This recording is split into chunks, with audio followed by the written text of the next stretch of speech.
A gente não podia deixar de falar da Síria. Essa queda do Assad foi rápida, hein? Quem diria, umas semanas atrás. Pois é, quem imaginaria? Fim de uma era. Quase meio século de governo da Assad. Uau.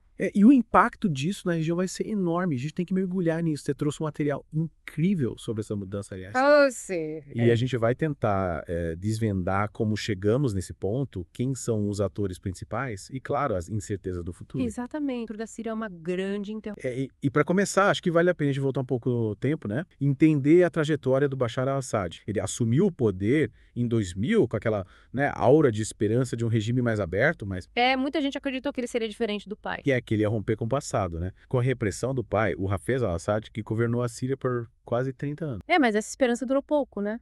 O Bashar acabou seguindo os passos. E aí chegamos em 2011. A Primavera Árabe, né? Varrendo o Oriente Médio e o Norte da África. Vários países viram seus ditadores caírem, mas na Síria. Na Síria, a resposta do Assad aos protestos foi a repressão. Brutal. Uma decisão que infelizmente mergulhou o país numa guerra civil, devastadora. É difícil até mensurar o tamanho da tragédia, né? 500 mil de mortos, milhões de refugiados. É uma crise humanitária sempre. Por anos essa guerra parecia não ter fim, né? O Assad se agarrando ao poder com a ajuda da Rússia e do Irã. A Rússia foi fundamental, né? O apoio militar deles, os bombardeios aéreos, tudo isso manteve o regime. E o Irã também, enviando conselheiros militares, financiando e armando milícias xiitas que lutavam ao lado do Assad. O Irã sempre teve um papel importante na região, né? Sem dúvida. Mas dessa mudança repentina de postura, como você acha que aconteceu? A Rússia confirmou a saída do Assad e o Irã se calou diante da ofensiva rebelde. Que reviravolta foi essa? É uma pergunta que intriga todo mundo, né? Pode ser uma mudança de interesses da Rússia, ou talvez eles tenham percebido que o Assad já era, né? Um peso morto. Faz sentido. Nas fontes que você trouxe, tem até a hipótese de um racha entre Rússia e Irã em relação ao futuro da Síria. Essa é uma possibilidade. Pode explicar a falta de apoio ao Assad e essa mudança no cenário, né? Abriu espaço para o Hayat Tahrir al-Sham, o HTS. Eles dominaram o país em questão de semanas. Foi impressionante. Alepo, Ramá, Homs, uma cidade atrás da outra. E em pouco tempo isolaram Damasco. Ninguém esperava essa velocidade, né? Depois de anos de uma guerra que parecia estagnada. É verdade. Inclusive, tem um relato incrível nas suas fontes, um correspondente internacional descrevendo a entrada dos rebeldes em Damasco, a fuga do Assad. A Rússia confirmou a fuga. E a reação da população. Multidões nas ruas, celebrando, saqueando a residência presidencial. É o fim de uma era mesmo. Sem dúvida. Mas a grande questão agora é, quem é o Hayat Tahrir al-Sham? Essa é a pergunta que não quer calar. Eles aparecem como heróis, libertando a Síria da ditadura. Mas eles têm um passado controverso. A gente não pode esquecer que o HTS tem suas raízes na Al-Qaeda, né?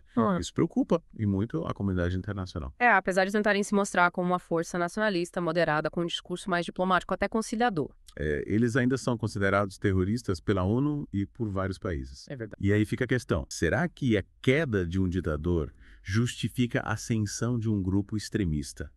Que futuro a Síria terá sob o comando do HTS? Essa é a grande pergunta. Muita coisa pra gente pensar, né? É tanta mudança no Oriente Médio, tanta coisa acontecendo. Pois a gente fica até perdido. Mas no meio de tanta política, tanta estratégia militar, é importante a gente não esquecer do lado humano dessa história. São milhões de pessoas que sofreram com essa guerra. É verdade, a gente não pode esquecer disso. A queda do Assad é um passo importante, muita gente está comemorando, mas isso não significa que a paz está garantida na Síria. Exato. E agora tem esse novo ator no poder, o HTS, com um passado complicado, né? Ligações com terrorismo. A comunidade internacional está de olho, tentando entender o que eles vão fazer. É o que eles querem, quais as intenções deles. E tem outra coisa. Esse vácuo de poder que a queda do Assad deixou é um terreno fértil para novos conflitos.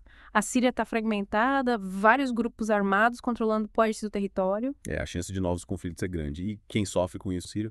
Depois de anos de guerra e violência, eles merecem um pouco de paz. E as fontes que você separou mostram que o futuro da Síria é incerto. O HTS prometeu uma transição pacífica, mas até agora não tem nada concreto. A gente precisa acompanhar de perto os próximos passos. E a comunidade internacional precisa agir rápido, com sabedoria, para evitar que a Síria vire um caos de novo. O diálogo com o HTS é essencial. Por mais difícil que seja, a gente precisa conversar, encontrar um caminho para garantir a estabilidade na região, proteger os direitos humanos e principalmente fazer com que a ajuda humanitária chegue a quem precisa. E aí eu te pergunto, qual o papel dos países ocidentais nesse novo cenário? Eles vão continuar tratando o HTS como um grupo terrorista, vão isolar a Síria, ou vão tentar se aproximar buscando influenciar o grupo de alguma forma?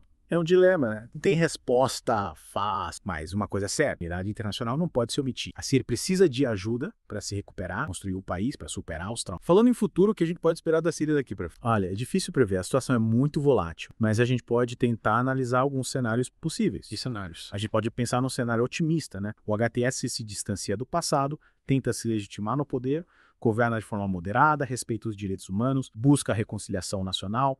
Nesse cenário, a comunidade internacional reconheceria o governo, apoiaria a reconstrução. Seria um final feliz.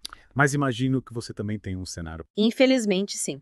O cenário pessimista seria o HTS impondo um regime fundamentalista baseado na Sharia, restringindo liberdades, perseguindo opositores. Aí a Síria se tornaria um par internacional isolada, com dificuldade de se reerguer. É a população síria. Como fica nesse cenário? É que tá o problema. Em qualquer cenário, quem mais sofre é o povo sírio. Eles já estão exaustos, precisam de paz, de segurança, de uma chance para reconstruir suas vidas. É verdade, temos milhões de refugiados sírios espalhados pelo mundo. Qual o futuro deles? Eles vão poder voltar para casa em segurança um dia. A questão dos refugiados é outro desafio enorme. Muitos perderam tudo, não tem para onde voltar. A comunidade internacional precisa encontrar soluções para garantir a segurança e o bem-estar deles, seja nos países que os acolheram ou no eventual retorno à Síria. E a gente tem que lembrar, né, dos países vizinhos. Turquia, Líbano, Jordânia. Eles acolheram milhões de refugiados. Pois é, eles estão suportando um peso enorme. E esses países já têm seus próprios problemas, né? Exato. E com essa chegada em massa de refugiados, a pressão aumenta no sistema de saúde, educação, segurança. É, sem dúvida. E a gente viu nas suas fontes que a Turquia, por exemplo, está endurecendo a política em relação aos refugiados, né? Querendo incentivar o retorno deles para a Síria, mesmo com a situação ainda complicada por lá. Tudo que tá preocupado, né? Mas essa repatriação forçada pode acabar criando outros problemas. A gente tem que garantir que esse retorno seja voluntário, seguro, digno. É verdade. E olhando para frente, né? O futuro da Síria é cheio de incertezas. A queda do Assad marca o fim de uma era, mas que futuro é esse? É pra ver, né? Mas uma coisa é certa, a Síria nunca mais vai ser a mesma. As marcas da guerra são profundas, vai levar muito tempo para se recuperar. E a reconstrução do país. Como você acha que isso vai acontecer? A Síria está devastada, né? Infraestrutura destruída, economia em colapso, a sociedade traumatizada. Vai ser um desafio enorme. Vai exigir muito esforço, tanto dos sírios quanto da comunidade internacional. Investimento em cultura, reativar a economia, gerar empregos, garantir acesso à saúde. É muita coisa. E como você mencionou antes, o papel da comunidade internacional vai ser fundamental. Mas será que os países ocidentais vão ajudar? Eles criticavam tanto o Assad. Será que vão se dispor a ajudar a Síria agora sob o comando do HTS? Um grupo que eles constam. Obra dúvida, né? A comunidade internacional vai ter que encontrar um equilíbrio. De um lado, a necessidade de ajudar o povo sírio, do outro, a preocupação com o HTS. É uma situação delicada. E como você acha que os frentes vão romper com o passado? Vão tentar construir um Estado? Só o tempo vai... O HTS está tentando se mostrar como uma força moderada, disposta ao diálogo, à reconciliação, mas ainda tem muita gente... E a gente, observando tudo isso, que a gente pode fazer? Eu acho que o mais importante é a gente se manter informado, buscar diferentes fontes de informação, analisar os fatos com cuidado, formar nossa própria opinião e, claro, ter empatia pelos que já sofreram, merecem um futuro de paz. É isso aí. A queda do Assad fecha um capítulo na história da Síria, mas a história continua, né? A gente precisa acompanhar tudo isso de perto, entender os desafios, as oportunidades. Exatamente. E a gente encerra por aqui esse nosso mergulho na queda de Assad e no futuro da Síria. Mas a conversa continua, né? Sigam a gente nas redes sociais, compartilhem suas opiniões. Até a próxima.